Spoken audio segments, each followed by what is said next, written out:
little bit about like why are we here besides as a graduation requirement? Because there's a lot of things that go into choosing college, choosing a career path, sort of just, you know, the whole like figuring out life aspect. And this project was a really great way for me to sort of lay things out because I like to have a roadmap to follow. One of the other reasons that we're here is to talk about my specific research interests and sort of how that stems into career choices. And also, I spent the past year doing full-time PSCO at Schwakopf College down in St. Peter, and just sort of talk about that a little bit. So one of the first things that we'll talk about is my research interests. So they're all marine biology related. But so I explored these interests using Zooniverse over the summer, which is a sort of crowdsourced like data sorting and data collection. So a lot of researchers have stuff that computers can't quite handle, or they just really want to make sure it's being, you know, peer reviewed. So they'll publish it to Zooniverse, and then that data is crowdsourced, and sort of we become the computers for them, and they can take all that data and use it for their project. So the first one I did, I think the very first one I selected because I was overwhelmed by all the choices, and then I saw beluga bits, and I was like, okay, interesting name and beluga whales, I'm in. And what beluga bits was is sort of, it's an underwater camera in like super dark, murky water, and the computer couldn't quite identify how many belugas or what part of the beluga they were seeing. So they published the images online, and it was my job, and everyone else's job to sort of determine how many are in the photo, which way are they facing, how much of them can we see, and sort of based on how we filed the image, it was then sent and sorted for their research purposes. One of the other ones I looked at was,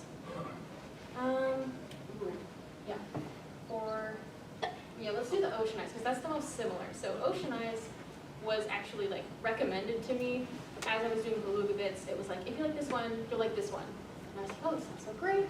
I like this one. I checked ocean eyes out, and it's the 7 deep sea population fish in Hawaii. And I said, well, I like Hawaii. I like fish.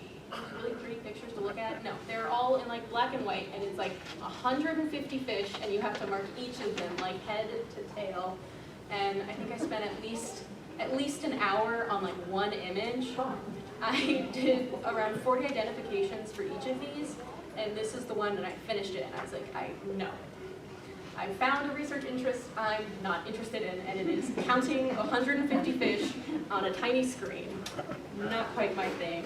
The last one was the Costa Seafloor Observatory, which was really cool because it's like an underwater camera that was being piloted from a boat. It was just taking segments of video across a patch of seafloor. And you, from that video, would identify the different species, how many of them, and if any of them were marked as the like, hey, look out for this, it's an invasive species, like let us know if you see it.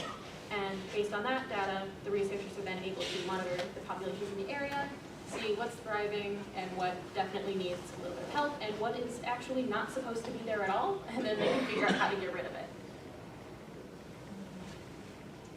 So the other part of all of this data collection was really interesting, and I loved sorting all the data and being a part of that data. And so I was really excited when the Reading in Common book for Gustavus, which is a book all incoming freshmen read, so they have a common discussion point, and it was on, you know, the conference was on data, and the book was on data. So I was really excited, and I was like, oh, perfect, you know, I spent so much time with data, my sister works in data, it's all I ever hear about. If the skull and crossbone on the book cover doesn't quite give it away, it was not a great, it was an eye-opening book, but it wasn't great for how excited I was to be a part of, you know, the world of data. So the book, Weapons of Math Destruction, once again, if the skull and crossbones wasn't enough, it sort of walked us through sort of how data can be manipulated and weaponized. And so part of the Big Data Revolution conference was talking about like how much data is involved in everything, including in like crowdsourced research and just like in resources you see in every day, in companies, in marketing, and everything. And a lot of it was about how this data isn't inherently bad, like, you know, identifying the fish. It's not problematic, it's like helpful, but the data can be manipulated anyway. It's wanted by the researchers because once we collected that data for them, we don't know what they did with it. and a lot of the aspects of the conference were looking at climate data and sort of really just data's impact on big world issues, and the fact that, well, data isn't bad, the way it's used as of right now is easily manipulated. And so after this Nobel conference, I was like, okay, maybe we'll look away from data. Just give ourselves a little data breather. And that led me to look at some other careers and some other internships. So one of the first internships I looked at was using the Gustavus Career Center and my contact there, Jill Van Oostall. And she helped me apply for a National Geographic Marine Conservation and Community externship. Through this application process, I did it through, I think the first round of interviews was just an essay and a resume.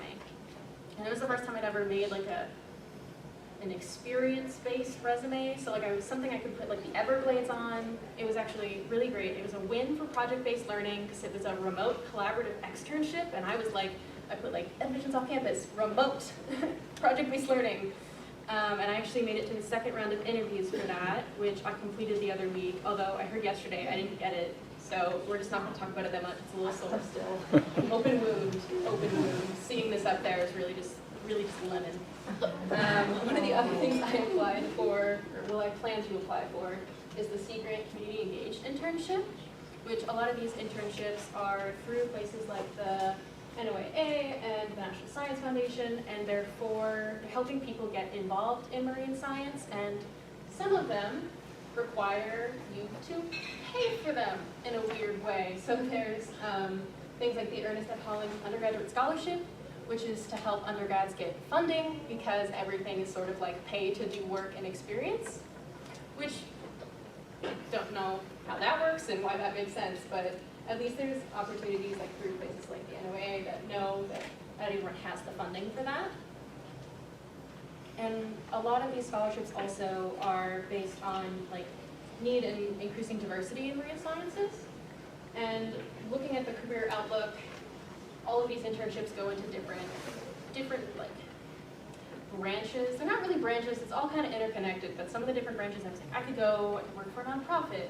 I could do government work and get like, you know, I don't know why I want to go into government work, but they pay the best. So the other thing you can look at is working in conservation, or like just, you know, getting a higher degree and then spending your time in research labs and on research expeditions. And there's so many companies like looking to go green. There's always something to be discovered about the ocean. There's always something you can kind of figure out. So in terms of figuring stuff out, you know, women in ocean science is currently an underrepresented group, which is why a lot of these internships are like, well, you know, hey, this is a check, like, hey, we're looking to fill this box. You know, I can always hope that some research lab is really not meeting their quota and need to hire a woman that can be like, hey, it's me, I need a job, and they'll let me in. But one of the reasons I joined this group of women in ocean science, it's a community of over like 50,000 across platforms.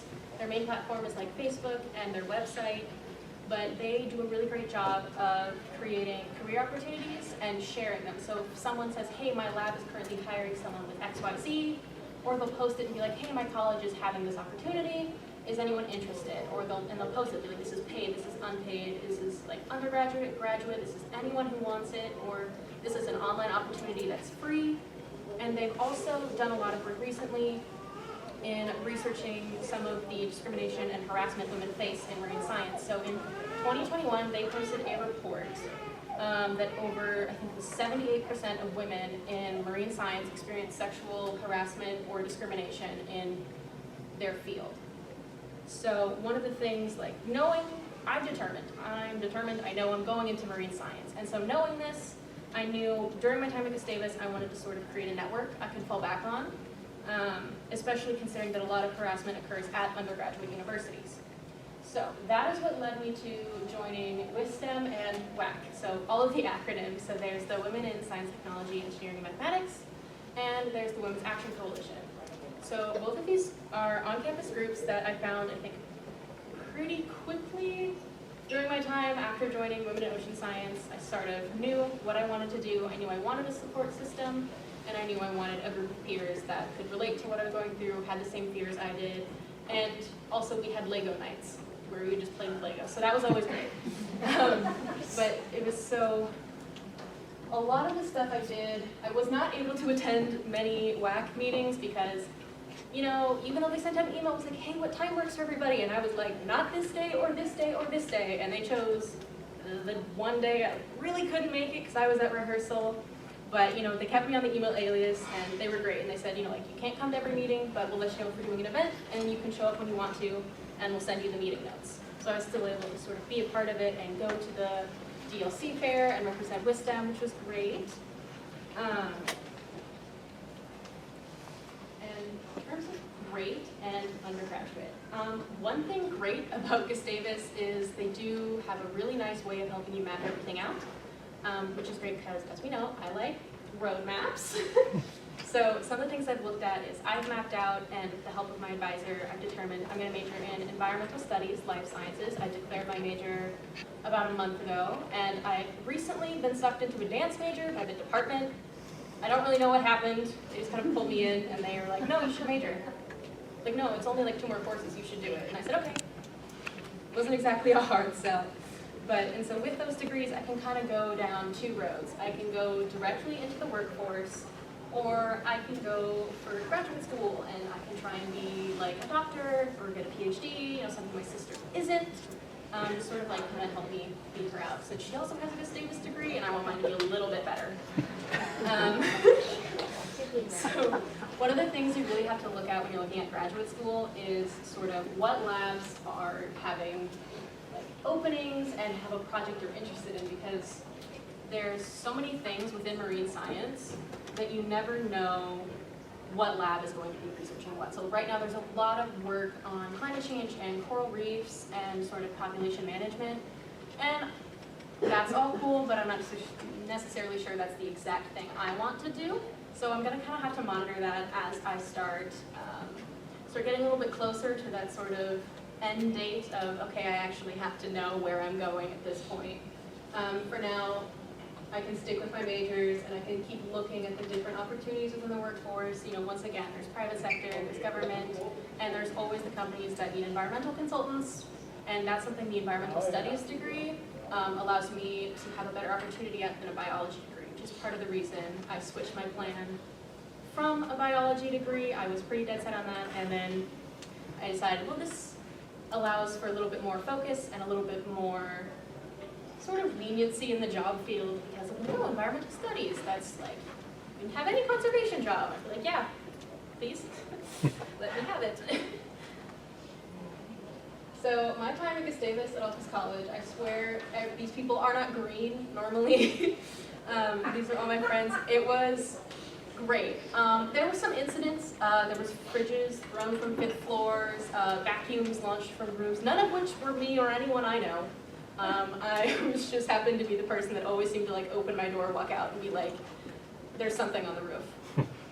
And then I'd have to call my CF and be like, hey, there's something on the roof again. But it was great. I had so much fun. Once again, I ended up dancing. These were my dance friends. That's a picture from before we went on stage for our performance for Christmas in Christ Chapel. That is the sort of invite I sent out for the death of my chemistry grade after a thermodynamics test. That, once again, I think I only cried for 2 weeks, so that was good. It was painful. That was the first time I was like, maybe I should just leave. Maybe I should go home. But the rest of it was great. I was worried about readjusting to the classroom environment because I haven't been in one in, as Gigi said, like 6 years. But it went really well. I've made a lot of friends, and I'm super excited to sort of continue my time there. What I'm not excited to start doing is paying tuition. Gustavus is a private liberal arts college that has a price tag attached to it. And my academic and dance scholarships can only go so far, and FAFSA kind of just saw me laying on the ground, started kicking me in the ribs a little bit, and was like, you get nothing. You'll figure it out. And now I have to just find money, I guess. We'll figure that out at some point. But when I got back the FAFSA paperwork and got my academic scholarships notification, and I got my financial aid award, I was genuinely concerned I would not be able to finish my degree. I was like, okay, well this is not is this feasible? Like, is this something worth going into debt for? Like, I've had a great year. I've grown academically, personally, like, I have a lot of connections, like, career-wise, but, like, that's a lot of money, and I don't currently have any of it. And I can't exactly just, you know, like, look under a bed and, like, find $60,000. So I went through a little phase, I'm sure my parents remember it, where I was like, oh, I just can't do this. I was like, oh, I just need to come home, I need to stop before I get too invested. And they were like, you're crazy. And I was like, okay, a little bit. But so I just decided, I was like, I'm gonna stand my ground, you know. I sort of like, for the sake of my student loans, I was like, I need to put on a brave face, and I need to realize that, like, you know, that's life, and you just have to accept that the loans will come for you always. They'll find a way. In terms of the loans, also, fun fact, I don't qualify for many. So my lovely parents, we're gonna look into Parent Plus loans, right? Yes. Yeah? I only need one kidney. Yeah, kidneys are optional. We'll figure it out. We'll reconvene later. But with this news, that meant I had to go to the place where dreams go to die, the Gustavus Financial Aid Office. You walk in, bushy, you know, bright-eyed, ready to go, and then you just sort of go downhill from there. Because they're just like, we can't just, like, find money for you. I think you can. I think if we look really hard in the new loan renovation, we can just find money for me. But I created this helpful acronym when your legacy scholarship decides to go missing from your financial award. And, you know, a legacy scholarship is something, so my sister went to Gustavus, and my grandma also went to Gustavus, which makes me a legacy student. So I get a small little scholarship for being a Gustavus legacy. They can't take it away, it's mine. I have it, it's mine, right? So I log in and to check my portal, and I'm like, make sure everything's good, and it's gone. Last I checked, I'm still related to my sister, so it should still be there. And so I created this helpful acronym for, like, what followed, which was realizing I'm gonna have to make a phone call. I don't like those. So I sort of had a little breakdown. You know, I would check in, like, once a week and be like, well, maybe they fixed it. Maybe they fixed it. And then I sort of, like, went to my GG meeting and was like, can you fix this? You know people, can you fix this? I was like, I cannot fix your financial aid award at Gustavus. And I said, why not? Why not? So I gave up for like a solid week, and I was like, well, it is what it is. Guess I'll just go into more debt because I can't have human interaction. And you know, there's some great caves. I think you can live in them for free as long as like no one finds you. So I sort of looked into going off grid. And then I emailed my admissions officer, Alan, and I was like, hey, you know, do you know who I could talk to about this? If I like absolutely had to have a conversation with someone, who would be the person to go to? And then I had to stop worrying about it because Alan fixed everything. Like a day later, he was like, should be good. I missed a phone call, I got the voicemail, and he was like, oh, should be good to go. And I was like, yes. It was, I think I immediately messaged you, and I was like, it's fixed. I'm good. Everything is perfect in life because I don't have to make a phone call because Alan saved it. And then I just sort of crumbled back to the ground because I remembered that I still have the rest of tuition to cover. And there's no winning. So far in undergraduate life I've learned there's no winning. Something is always sneaking up behind you. But you know, that's in the past. And so once again, these people are not normally green. On the right is my sister, in the middle is my grandma, and on the left is me. And we are now all people that have attended Gustavus, and sort of a reflection of like the past, the future, and the present. So, you know, I was terrified to start full-time PSCO at Gustavus, because at Gustavus you have to live on campus. So that meant like I packed everything up, I moved into a dorm with a bunch of people I don't know, in a strange, unfamiliar environment, which, if any of you know me, I don't like strange, unfamiliar environments or people, so it was not great at all. Jim was laughing at that one. That's very true. One of the things is, like, I started this project, and I was going to I was going to finish this over the summer, and then I was going to get started at Gustavus, and I was going to do nothing but focus on my biology degree. I wasn't going to dance. There was no room for change. I had a roadmap, and it was like just biology degree. I'm gonna go, gonna get as much done as humanly possible, and it will be great. And then within 2 weeks, I had thrown the biology major out the window, so I was like, ooh, lots of chemistry courses, can't do that. And then I got sucked into the dance department for faculty pieces and CNCC, and I was like, well, there goes the no dance plan. And everything sort of went like haywire, but in the best way possible, which is kind of reminiscent of, so in my senior statement, I said I want everything to go according to plan, however, that's unrealistic. So instead, I'm going into this project knowing that changes happen. So I said that on June 8th last year, and then once again, within 2 weeks of starting to say this, that like came true, and I just threw everything out the window, because no matter how perfectly you try and like create a rubric for things, especially like a senior project rubric, like life doesn't follow a rubric. It kind of follows like absolutely nothing but the way you don't want it to go.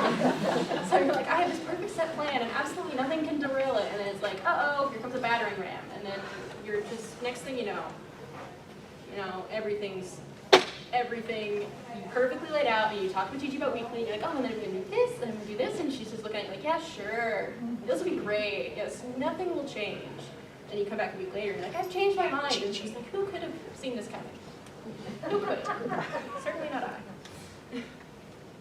I don't know, I think the biggest part for me about like looking into all these career paths and just sort of like looking at internship opportunities and like how just downright crazy everything is when it comes time to like figure out how to be an adult, basically, is kind of what I did this year. Not a fan of it. Really not a fan, especially like the having to pay for things part. Really wasn't happy about that one. But you know, life kind of took over in the best way possible, and I just sort of had to basically jump on board or like get hit by the train. So, you know, gently stepped on board and then it just took off. And I'm really happy, like I feel confident throwing away the rubric now, because I followed the last rubric for this project, but I think after that, I think I'm done with rubrics for a while, because I just realized that life doesn't follow them anyway, so why bother? Like it works until it doesn't. And you know, I still like a brief outline, but maybe I won't be as invested in detailed roadmaps. So some of the resources for this were my admissions officer, Alan Meyer. My current advisor is Dr. Julie Bartley. She's helping me through the process of declaring my major, staying on track with my major, and registering for courses. And she's been great thus far for the 1 month I have known her. And my previous advisor, Dr. Lauren Hecht, was actually a really, really helpful person to know that I wasn't expecting, because she is a certified dive master for scuba. And so I was talking to her, I was like, you know, part of my senior project was originally going to be like getting scuba certified for like all the scuba diving that I'll do in Minnesota. And she told me, she was like, I recommend waiting, because it's certifications you have to sort of re-up. She's like, it doesn't make sense to do it now if you're going to be in a landlocked state for 3 years. For sure. And I was like, okay, valid point. But she was great. She was really helpful in like helping me figure out like where near St. Peter I could find things I needed to, sort of like who I could talk to if I had the opportunity. And she was sort of a great first person to interact with on campus, because she kind of just said, here's what's happening. And I was like, oh, there's a Gigi here too. So I just laid things out. It's like XYZ. And I was like, this is great. Another personal contact was Jill Vinolsa at the Career Center. She was great. She was really helpful in helping me build a resume using some of my experiences from EOC. So like being able to put the Everglades on a resume. She was weirdly not weirded out by it. So I was like, oh, you know, I was like, it's a project-based, private public charter school, experiential education. She's like, oh, that makes sense. I was like, it does? I'm so used to like explaining where I go to school, people being like, I'm gonna need you to run the back. Okay, but she took it and she ran with it, and she helped me create a resume, and it was great, and I'd like to thank her, because it's probably the only reason I got a second interview. Some of the other resources I used were just like the Women at Ocean Science group, and I used them to help me find a lot of these internships and opportunities when I wasn't working with the Career Center, and of course their report. I did a personal interview with Susie Walker, who is also a Stavis alumni, and that was a lot of fun. She was actually really fun to chat with. And then my last resource, of course, was the Data Collections Universe. And then I'd like to with a brief thank you to my parents for putting up with me for 18 years. I'm kind of a lot. And also for the loans, maybe? Once again, we can revisit this. But like, this is a future thank you for the loans that you're going to help me take. I'd also like to thank my support team at EOC, so Gigi, my lovely advisor, Jody, you only had to put up with me for 3 years, you lucked out, Karen took the other 3, you got stuck with these, and then I know if I don't thank her at least somewhere, she'll probably just like find me later. I'd like to thank Kathy for like that one math class, and otherwise she will come for me. It was great, and I know I'm always checking in with her, and she'll have random questions, and I wouldn't know how to answer them. And speaking of random questions,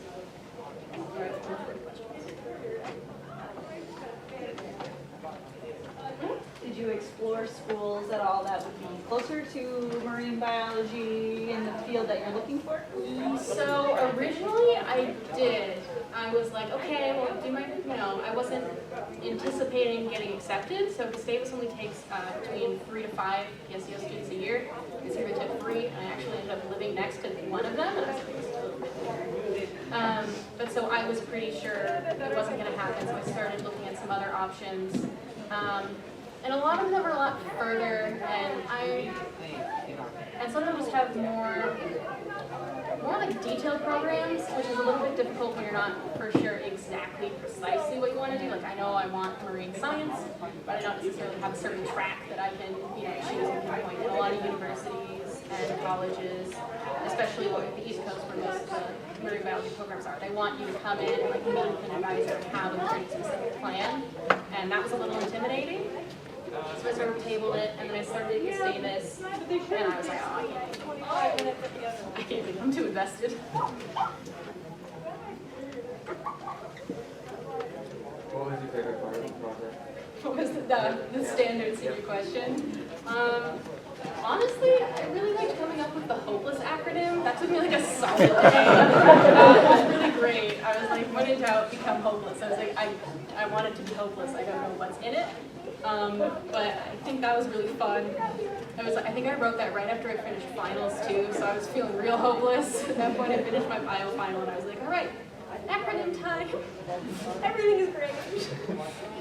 But I think it's not necessarily a part of the project, but I think just being able to like sort of start the path, like start my environmental studies degree, even though it wasn't explicitly like part of the project, being able to start that was definitely a really nice step. Sort of. So.